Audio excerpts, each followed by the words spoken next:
Your name is Sister C. Yes, it is. Do you want to mention who you were previously known by, or Sister No, C? Sister C is more than sufficient. Okay, because that's who you are right now, and I think forevermore, until you change your mind. Until I change my mind. Yes. Okay.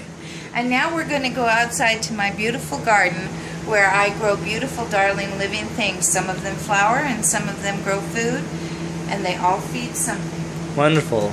So you're a preacher, right? You're a preacher, a healer, I'm a little bit an of artist, everything. a poet, a writer. A pirate, a poet, a pauper, a king. Been everywhere and done everything. Not quite yet. Oh, oops, sorry. Oh, not a problem. Come on. She's right down here.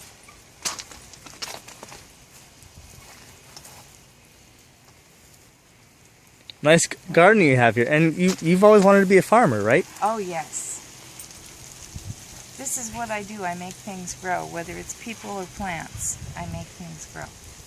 I love them. I encourage them. I feed them. I water them. So how do you water people? How do you feed people? You feed their soul. You water their soul. You give them words of love and encouragement and recognition. And you say, hey, I see you. I know you're there. That's food. That's water. And you've done this by going out camping, having a campfire, and just attracting people to the campfire where you... Absolutely. No, I don't attract anyone. I go where I'm told to go. I stop where I'm told to stop. And I wait in anticipation because someone will be sent to me. Who tells you? Well, this goes back to that knowing thing that we were talking about earlier. It's a knowing. There's no information that's received. It's just known. It's just known. Like the baby in the womb of the mother. Like the baby in the womb knows that it's inside its mother. Exactly. And that isn't even a intellectual knowing. It's not. There's no thought required. Not even feeling required. It's just presence. It's just a knowing. You just simply know this is where I'm supposed to be. This is who I'm supposed to be talking to. This is what I'm supposed to be doing. So you don't need to gather facts. You don't need to do research. No. You don't need to make deductions or inductions. No. All that is taken care of for you. The third road trip that I went on, I knew for a while that I was supposed to go on that road trip. But one thing after another kept happening, and it wasn't happening. And so one day I was driving up to Glide to pick up some work from the job I was doing. I packaged fishing nets. And so I was driving up to pick up some work I was doing. And as I'm driving down the road, I'm thinking, okay, you tell me it's time for me to go. You tell me there's stuff I'm supposed to be doing. If I'm supposed to go, I need a vehicle to do it in, because at the time I was driving a sports car. You can't exactly travel across the country in a sports car. Well, you can. I kind of did once, but be that as it may. I was just, if this is what I'm supposed to do, I need a car. So as I'm driving down the road, I look over to my right, and there's a car lot that I've driven by thousands of times, and I never saw it before. Today I see that car. I go into the car lot. I tell the man what I have in mind, what I need. He shows me a Volkswagen van. It's absolutely perfect. We do a straight across trade. Huh. That easy. That easy. No money changes hands. Nothing happens except that we just trade title for title. I bring my van home. I start outfitting it. I gave away everything I own. I get behind the wheel of my van and I'm like, okay, where are we going? Put my foot on the gas, and off I go. I never know where I'm going to end up. I never know where I'm going to stop. I just know that I know when I know. And I know what I need to know when I need to know it. And that's the only thing I need to know. It's pretty interesting. But Well, you know, it makes my life so simple because I don't have to plan anything. I don't have to think about, well, what am I going to do tomorrow? What am I going to do next year? What am I going to do in 5 years? I'm going to do whatever I'm supposed to do at any given moment. Nothing more and nothing less. And I'm going to do it exactly as I should do it, and I'm going to do it perfectly because I can do nothing less than that. and what you teach other people is they're the exact same way. Exactly, because you are me. I am you. So then you have this belief system that helps you teach them that. No, I have no belief system. I have a knowing. And there's a big difference between believing and knowing. Hi, Ricky. Ricky, this is my friend Mariah. Oh. Pleased to meet you. How you doing today, baby? Okay. All right. I'm happy to hear that. If you want a picture of me, go downtown to the post office. Hey, it's not now. You can just stop right there. You don't need to know all that. Got plenty of over there. Come on. So do you do this every day, watering these plants? Yes, actually, I usually water them twice a day, but I had this wonderful visitor today who distracted me, and I allowed myself to be distracted, so I'm rather late in watering my plants. Okay. Yeah, it was a half-hour conversation turned into 2 hours. More like 4. So, normally I water my plants in the morning, and on really hot days I have to water them in the afternoon because we have everything in pots. Growing in pots, growing vegetables in pots is new to me this year. I've never grown vegetables in pots. I put them in the ground. I know what to do when they're in the ground. When they're in pots, I get confused. So everything, it turns out, is root bound because the pots are not big enough to accommodate the roots. Therefore, I have to keep them hydrated just like I have to keep me hydrated. Because it's just their roots, you know. There's no dirt to hold. There's a little, it looks like there's dirt. It's an illusion. It's not real. Aren't people the same way? I mean, we need hydration. We're spiritually thirsty all the time. We are, but you know, the funny thing is that each and every one of us has a very distinct pathway that we choose to walk. And those pathways do not always coincide with each other.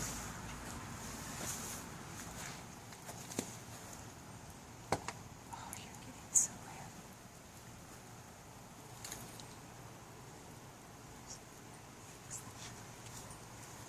What plant is that? Tomato.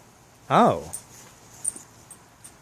Will they stay green or will they turn red? Oh no, they're going to turn red.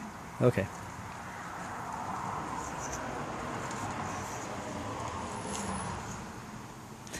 So you've written a lot. You have a book of poetry. I do. I have a book of poetry. And I have thousands of words online if anybody cares to go look them up. Just Google me at Sister C.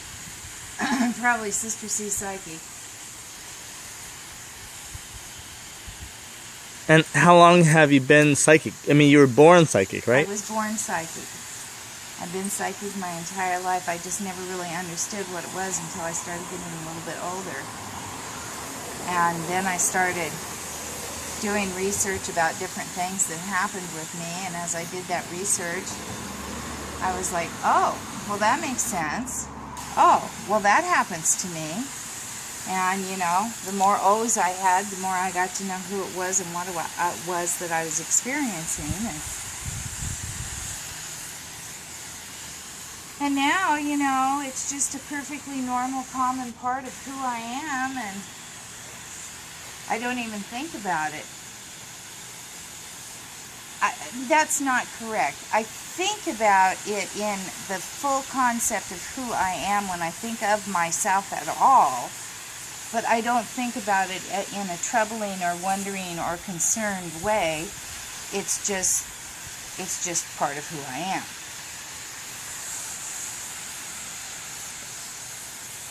But then, who are you? I am everything and I am nothing. I am the things your dreams are made of. Quite literally.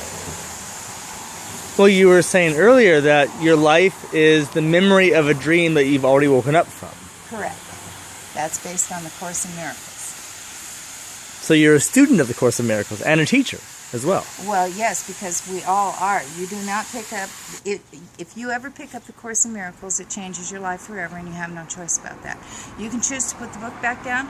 You're still not going to go back to your old life. Because my whole point about everything that I do is to introduce different perspectives to people. I don't care what you think. You can think anything you want to. I just want you to do a whole lot of it. And I want you to change your mind a lot. Because I can guarantee you that what's on your mind at this moment is not the same thing as is going to be on your mind 5 minutes from now. But then to truly be, I guess, awakened, enlightened, spiritual, is to have no thought, no mind. It's not that we don't have mind, and it's not that we don't have thought. It's that we control it.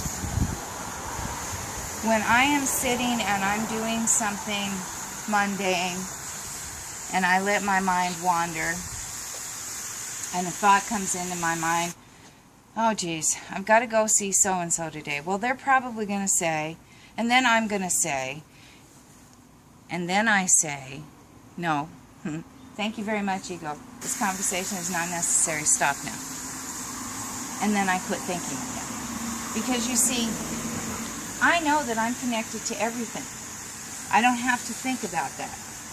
I'm connected to each one of these plants. That's why I was so distressed when I realized what time it was, because I knew that my babies were going to be very thirsty. And I could just feel them. They were just crying out to me. You know, same thing with my dog. I can go visit somebody and, you know, leave him at home for whatever reasons I have to. And at a certain point, I'm like, I need to go home. I got to take care of my dog because he's calling me.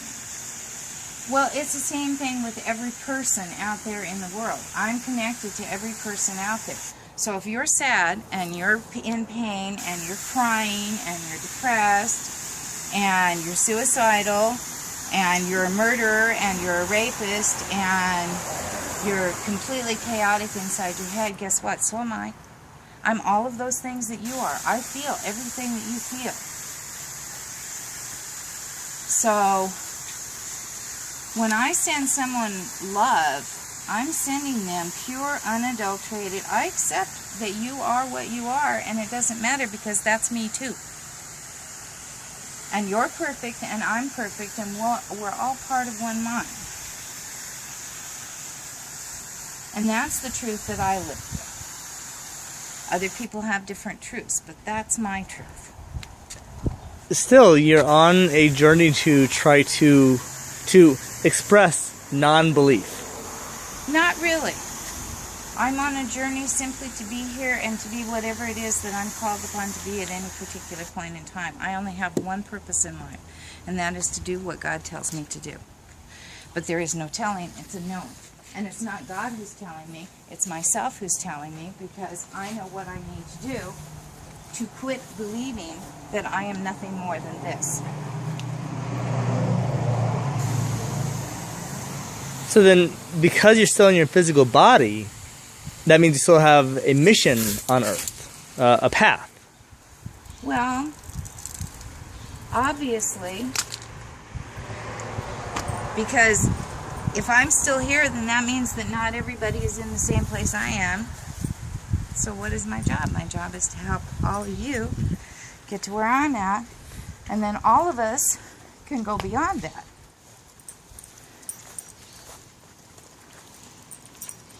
Well, will we ever all be at a place where we can leave our physical bodies? Absolutely. We've already done it. The end is already here. We've already accomplished it. Failure is not an option. It's already been accomplished. So then all we're doing is remembering what we've already done, and you're just helping us remember everything. Well, I'm helping you find comfort when a memory is not exactly what you would like it to be.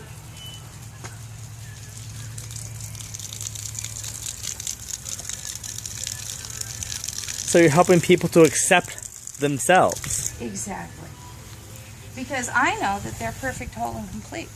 Every single being is perfect, whole, and complete. This poor little tomato that I'm rose that I'm nursing back to health because I went and ripped it out of the ground the other day because the deer keep eating it. You know, it's perfect, whole, and complete. I see it as a perfect, healthy rose bush, and it will be that. Every single one of us is that. We're perfect, whole, and complete. But we don't see ourselves that way. We see ourselves as sick. We see ourselves as not enough, inadequate, inept, unable. Good grief, it's just ridiculous. You are an all-powerful being. You are eternal, you are immortal. You have no limitations, you have no boundaries, you have nothing that will ever stop you from doing anything because you do nothing because you're a mind. So you create. Because this is what we do in a mind. We create. Do we create something real and physical like we believe this is? No. We create in our mind. It's only a thought. This is all just a thought. So we can easily recreate and even stop creating whenever we want. Exactly. We can change our creation anytime. It's our creation. Mm-hmm. Dude, this is my play. I wrote it. You get to be in it. Yeah, I'm just a part in your story. Exactly. Exactly. I don't know if you remember or not, you were so offended at a much younger point in both of our lives when I said to you, I think, therefore you are. And you're like, well, isn't that awfully egotistical? And I said, well, it may be egotistical, but it's true because I think you exist, you do. Because you think I exist, I do. Well, at that time meant to me I'm just a projection of your thoughts, and so I don't actually exist, but you do. Well, that's apparently what you thought I meant. But that's not what I meant. What you actually meant is we are co-creating this reality together. Exactly. Because you are me and I am you. And you can't get past that. And at that time, 16, 17 years ago, I didn't think co-creation was possible. Exactly. 16, 17 years ago, you didn't think God was possible. Much less anything else that had to do with spirituality. Which is strange, me keeping in touch with you all these years later. But I'm just amazing. How can you not keep in touch with me? You know, there are people that I have known throughout my life that I never hear from anymore. And that's as it should be. You know, there's a saying about people are in your life for a reason or a season kind of thing. I can't remember the whole thing, but anyway, that's the truth. People are in your life for a period of time, whatever period of time that the two of you need to interact with each other for exists, and then you move on. You know, it's just like my campfire stories. I saw these people the first time they drove up to my campfire. I never have seen them again in my life, and I'm perfectly okay with that. But we had an interaction that was soul to soul. And people think that when you have that kind of interaction, it has to last forever. No, it doesn't. It lasts for however long it needs to last for, and then it's done and over with. Well, since we are all part of the same unified spirit, Exactly. it's just like one finger of one hand touching another finger. Exactly. Just temporarily, just for an instant, but it's still part of the same hand. It's still part of the same hand, right. You know, so even though you walk away from me or I walk away from you, you will always be a part of who I am. because it cannot be any other way. You know, even though I've never met you, you will always be a part of who I am, and I will always be a part of who you are, because it cannot be any other way. And I think that's what I was explaining earlier, that when I pay attention to someone, it's like I'm paying attention to part of my hand. Yeah. There is no division, there is no separation. It's me paying attention to me, but just another part of me at that exact moment in time. You know, and of course, that's a tricky one. It's a very tricky one, because we can say that we're doing that, you know, and then you're driving down the road in your car and somebody cuts you off and you're like, oh, you son of a bitch. You don't say, oh, look at what I did. And that's because we're conditioned to think in individualized terms. So we have to Exactly. uncondition ourselves, deprogram ourselves to enter the reality of who we are. Brainwashed. Because we're all brainwashed. Everything that we believe, that we know, is something that we've been taught is the truth. And we don't question it. You don't question it when you're a child and you're told that you're a boy or a girl. You don't question it when your mother shows you a crayon and says, this is the color red. You accept it. You don't question it when you try to put your hand on the stove and your mother takes your hand back and says, hot. You accept it as true. You don't question it when you're told that we have gravity on this planet so we can't fly, and yet we see birds do it every day. We give ourselves 1,000 reasons why, but the truth is they were never taught that there was gravity. You know, that's the reality of it. So everything that we think we know is something that we believe, that we were taught somewhere along the line. It could be verbally, it could be genetically. So then you try to unteach people. I try to unteach, unbrainwash. And I don't really try. All I do is I just offer different ideas that are different than the way that they're currently thinking. Thoughts that they've never entertained before. A crack in the wall. A crack in the wall. So while society's busy placing bricks in those cracks, you're removing those bricks. I am removing those bricks. The whole purpose being, the more bricks I remove, the more you can see the light that's there. It's there all the time. The light never went away. It's not hidden by darkness. It's not anything. It's right there. You just build a wall in front of it so you can't see it anymore. And the wall is our own perceptions, our own beliefs, Exactly. our own thoughts. If you think that purple is an ugly color, then purple's an ugly color to you. If you think that the sky is orange and you believe it, well, when you look up there, you see orange. And for the life of you, you can't understand why the rest of the world doesn't see what you see. This is the human condition. We see what we want to see, what we believe we see, and then we refuse to accept the idea that there might be anything different than that. So that's why you write poetry and produce works of art, because you're trying to remove the blocks in your own perception. Exactly. That's all any of us can do. Any of us that think we're teaching, we're just teaching ourselves. There is no one else to teach. I am you, you are me. You know, you have to take that full circle. You have to embrace that with all of your heart and know that when I say I am you and you are me, I mean that we are exactly the same. If I have a 200 IQ, you have a 200 IQ. You know, if you know how to do plumbing, I know how to do plumbing. If I'm a poet, you're a poet.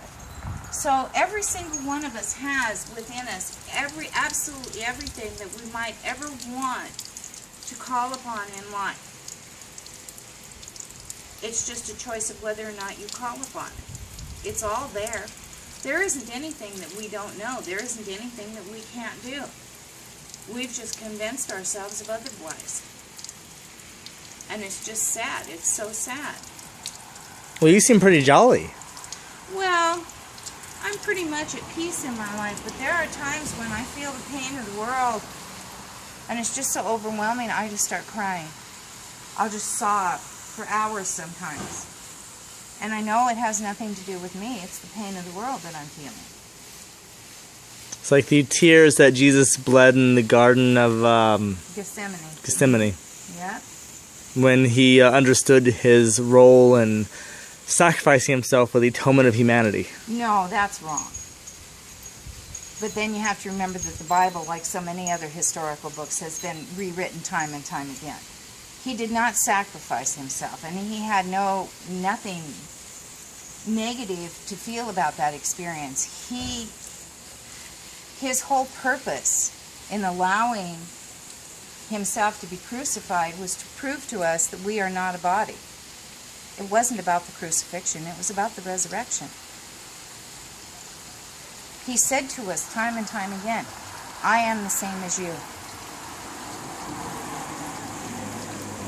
When he supposedly healed someone or brought someone back from the dead, he didn't heal them or bring them back from the dead. He just didn't see them as sick or dead. He saw them as perfect, whole, and complete, just as he was. And he held that belief so strongly that anyone within his vicinity had no choice but to believe that as well. It's like he magnetized his environment. He magnetized the people who were around him, and he created... Well, I don't think magnetize is really the appropriate word. I would say, if anything, equate that to what you were talking about earlier when you were talking about energy and things like that. You know, I bring people's energy level when I'm healing. I bring their energy level up to the point it needs to be. People like Jesus, Kuan Yin, Muhammad, Buddha, all of these people had the same thing happen in their lives. Their energy level, their frequency was elevated to such a level that direct communication with whatever source is happen. Once that happens, even if you're in this life, you're no longer of this life. You're just helping everyone else get to the same point you're at. So it's like being the pioneer. You have to help other people along the same path, and that includes providing a map and providing guidance. Exactly. You know, I choose to do my guidance and my mapping in very subtle, gentle ways. I've experienced non-subtle, non-gentle ways of things in my life, and I did not find it pleasant. So, you know, I don't see why any other part of me would find it pleasant. Oh, I got another key. So, you know,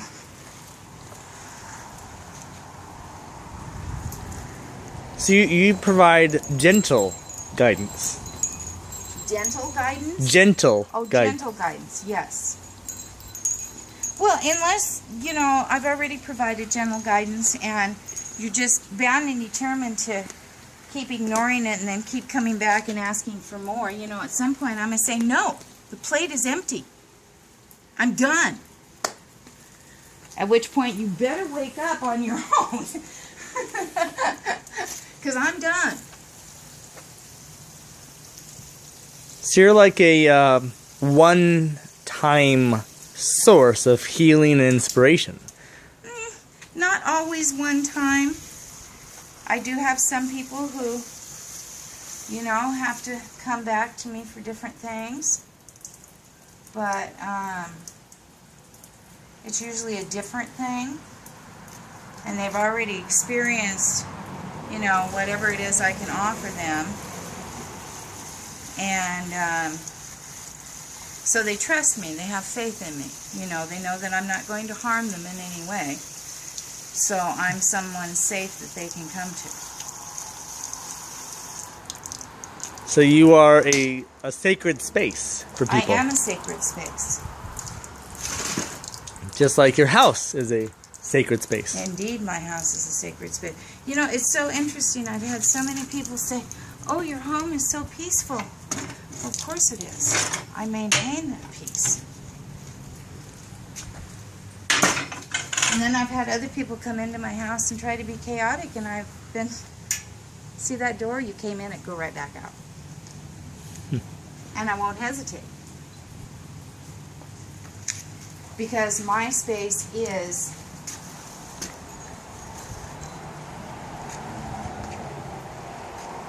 it is all that I am.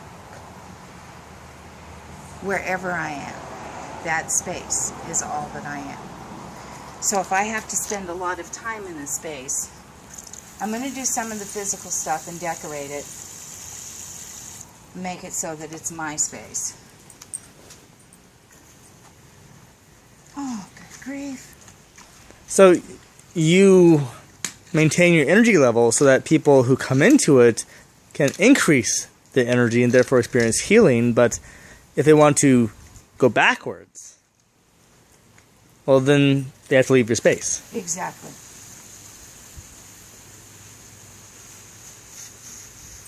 You know, and most of the time, especially if it's someone new who's coming to see me, I can tell in our conversation over the phone, you know, just by tapping into who they are.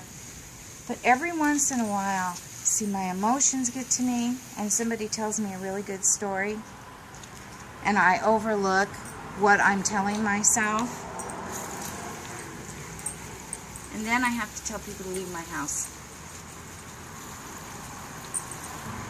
So you just have very good filters in place. Yes, and it's taken me a long time to put those filters in place. Well, I'm glad that I'm able to be in your space and maybe even enhance it. Well, honey, everyone enhances my space that comes into it, because everyone brings me love. Because that's what I do. I give love. So that's what I get back, is I get back love. And I certainly feel that love whenever I'm in your space, which is why I come to it whenever I can. I love my job. I have the best job in the world. All I have to do is talk to people and just love them.